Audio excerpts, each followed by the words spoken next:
Hey, it's Mr. Haskrin, and I'm here to talk to you about those things that you should know just by being alive. Today, I'm going to talk to you again about someone that you should know just because you're alive, and I want to talk about Bass Reeves.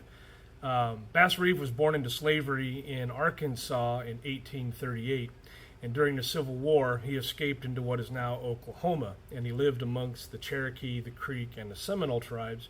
He learned their languages and their customs and survival skills, and these would serve him for the rest of his life.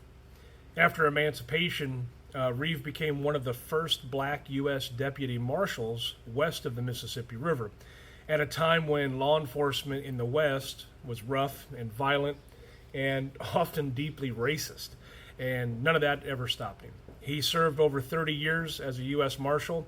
He made over 3,000 arrests during his tenure, often going alone into lawless territories to capture some of the most dangerous fugitives of the time.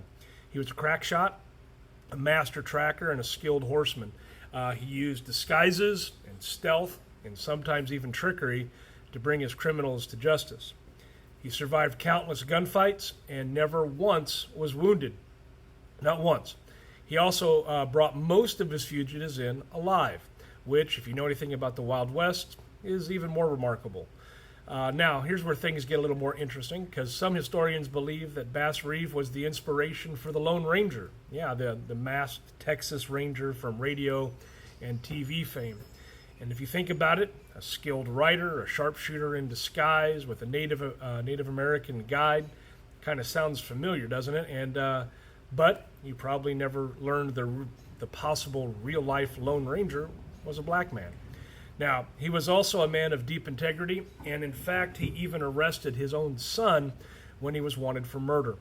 Now, Reeves believed in the law above everything, and he held himself to the standard, and there was no exceptions. And yet, he's barely mentioned in history textbooks. Why? Well, you probably know the answer. He didn't fit the myth of the white cowboy hero. But the reality of American history, especially in the West, is way more diverse and complex than pop culture makes it seem. So I just wanted to bring another person to your attention, just another thing that you should know by being alive. If you have someone else in mind that you'd like me to talk about, just leave me their name. I'll give them 3 minutes and I'll make a video. Thanks a lot for watching.